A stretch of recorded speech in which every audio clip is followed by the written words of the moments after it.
వివాహ జీవితములో భార్యాభర్తలు ఇద్దరు ఉన్నపాటున ఒకరిని ఒకరు అంగీకరించాలి.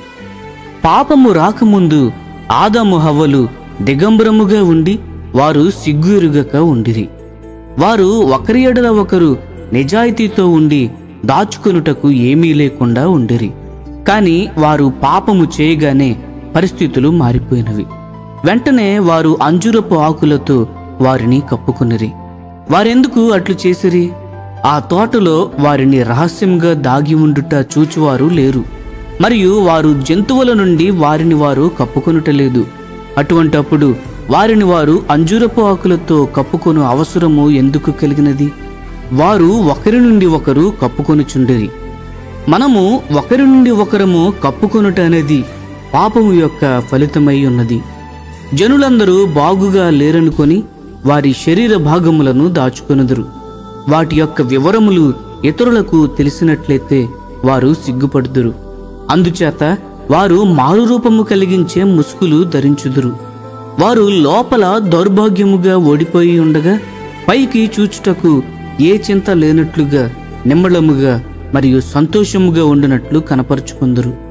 మీ వివాహ సమయంలో మీరు ఒకరి విషయంలో ఒకరు ఎలా ఉందరో అట్లే ఇందుమని ఎప్పుడు మారురూపమైన ముసుగులు ధరించుకొనమని నిర్ణయించుకొనవలెను.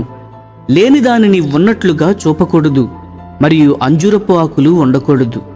తనను అనగా తన బలహీనతలను గురించి పూర్తిగా ఇతరులకు తెలిసినా కూడా తనను ప్రేమించే వ్యక్తిని కనుగొనుట గురించిన ఆశ ప్రతి ఒక్కరి హృదయములో ఉండును. మనకు ఇతరులతో ఉండిన చేదు అనుభవాలను బట్టి మనము ముసుగులు ధరించుదుము. మన గురించి ప్రతి విషయము తెలిసినట్లయితే జనులు మనలను అంగీకరించరని మనకు తెలియను. కనుక వారు మనలను అంగీకరించినట్లు మనము వారి ఎదుట వారికిష్టమైనటువంటి విధముగా ఉందము. ఇది క్రైస్తవుల విషయంలో కూడా నిజమై ఉన్నది. యేసు ప్రభు ఈ భూమిపై ఉండినప్పుడు అనేక మంది మతాసక్తి కలిగిన వారు ముసుగులు వేసుకొనుట గమనించారు.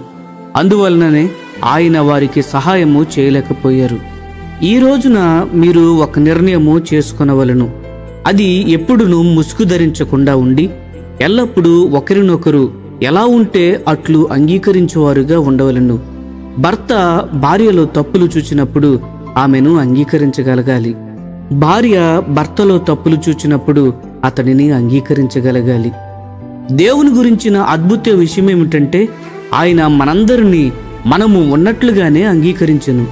దేవుడు నిన్ను అంగీకరించుటకు ముందు నీవు కొంత మారాలి అని చెప్పే మతము తప్పుడు మతము. యేసు ప్రభు అటువంటి మతముతో రాలేదు. మనము ఎలా ఉంటే అలాగే మనలను దేవుడు ప్రేమించును అనే సందేశముతో ఆయన వచ్చెను. మనముగా మారలేమని దేవునికి తెలియను. అందువలన ఆయన మనలను మనము ఉండిన స్థితిలోనే స్వీకరించును, మరియు ఆయన మనలను మార్చుకొనును. భార్యాభర్తలుగా మీరు క్రీస్తు మిమ్ములను స్వీకరించినట్లు మీరును ఒకరినొకరు స్వీకరించుకొనవలను అని బైబిలు మిమ్ములను ఇరువురిని అడుగుచున్నది. మన వివాహ భాగస్వామి అంతరంగములో నుండి తాను అంగీకరింపబడవలననే కోరిక మొరపెట్టుచున్నది. కనుక మన భాగస్వామి మాట్లాడే మాటలకు మాత్రమే కాక బయటకు పలుకబడని మాటలకు, ఎప్పుడు బయటకు చెప్పకపోయినను హృదయములో ఉండిన మౌన మాటలకు నీ చెవినిచ్చుట ఎంతో ప్రాముఖ్యమైన విషయము.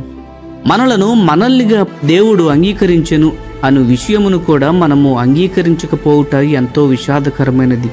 అందువలన మనము ఆయన యొద్ద నుండి కూడా దాగుకొందము. ఆదాము హవ్వలు అదే చేశారు. వారు చెట్టు వెనుకకు పారిపోయి దేవుని నుండి దాగుకొనుటకు ప్రయత్నించారు. దేవుని చేత అంగీకరింపబడిన సంతోషమును వారికి వారు తెలుసుకొనలేకపోవుట చేత అనేక మంది భార్యాభర్తలు ఒకరినొకరు ప్రేమించుకొనలేరు. వారికి మతము ఉండును, కానీ క్రీస్తు ఉండరు. సాతాను యొక్క అనేకమైన కుతంత్రములలో ఒకటేమిటంటే జనులకు క్రీస్తులేని క్రైస్తవ మతమును ఇచ్చుట. అప్పుడు వారింకను దౌర్భాగ్యముగా ఉందురు. అనేకులు అటువంటి మతము నుండి తొలగిపోదురు. ఎందుకనగా అది నిజమైన క్రైస్తవ్యము కాదు, క్రీస్తే నిజమైన క్రైస్తవ్యము. యేసుక్రీస్తు కేంద్రముగా ఉండిన ప్రతి గృహము సమాధానకరమైన గృహముగా ఉండును. ఆ గృహములో భర్త భార్య ఒకరినొకరు అర్థము చేసుకుని వారుగా ఉందురు. వారిరువురిని దేవుడు అంగీకరించినను వాస్తవమును నమ్ముట చేత మరియు ఆ విషయములో స్థిరముగా ఉండుట చేత వారు ఒకరినొకరు అంగీకరించుకొనెదరు. అటువంటి ఇంటిని మీరు కూడా కట్టవలెను. ప్రియమైన స్నేహితులారా, ఈ సందేశములు మీకు ఆశీర్వాదకరంగా ఉన్నట్లయితే లైక్ చేయండి, సబ్స్క్రైబ్ చేయండి, అనేకులకు షేర్ చేయండి. మీ విలువైన అభిప్రాయములను కామెంట్ రూపంలో మాతో పంచుకొనండి.